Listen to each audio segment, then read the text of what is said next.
Hi, I'm going to do a super quick video on forward head carriage and how that can be improved.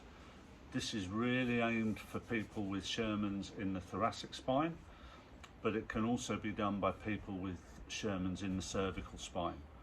The results, I don't believe, will be as good if it's in the cervical spine, but if it's in the thoracic spine, there is very little reason to have a problem with forward head carriage.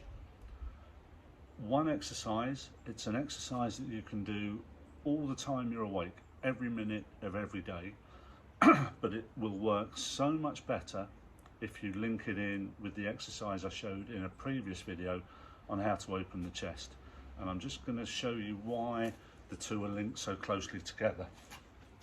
If we look at a standard posture, even with Shermans, our head is stacked fairly well over the spine.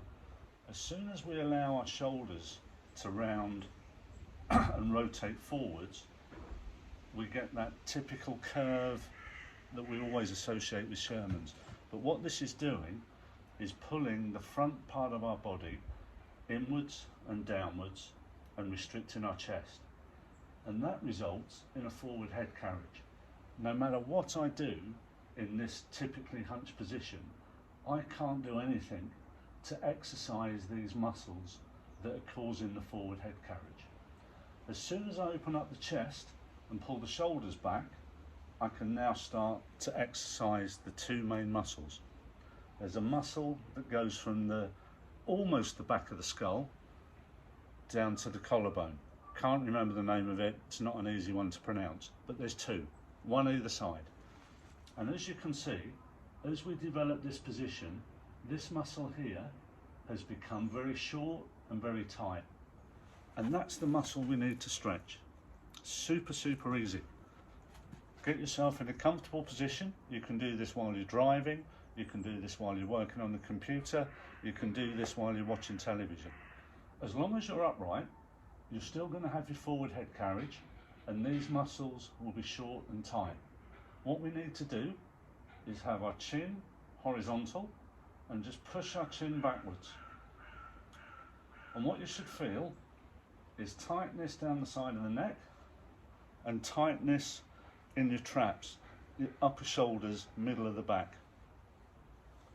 And the better you get at doing this, the more you'll feel tightness here. You can actually feel the muscles and how tight they are. And it's literally that simple. Don't do this, that will make it worse. Don't do this, that will make it worse. It's a straight forwards and backwards movement.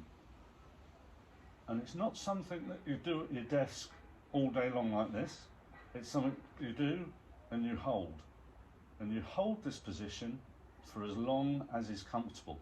And you will feel these muscles become tighter and tighter because you're stretching them.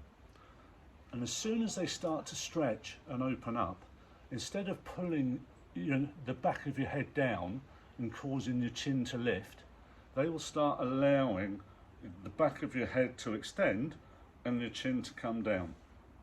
A perfect test for this, and I wish I had a tennis ball, is can you hold a tennis ball under your chin without doing this? And eventually you'll get into a position where you can do that. Now this exercise, as I say, you can do it all day long. It's not a question of you can do it, you should do it all day long. This is not a difficult position to hold, and there is no reason why you shouldn't hold it.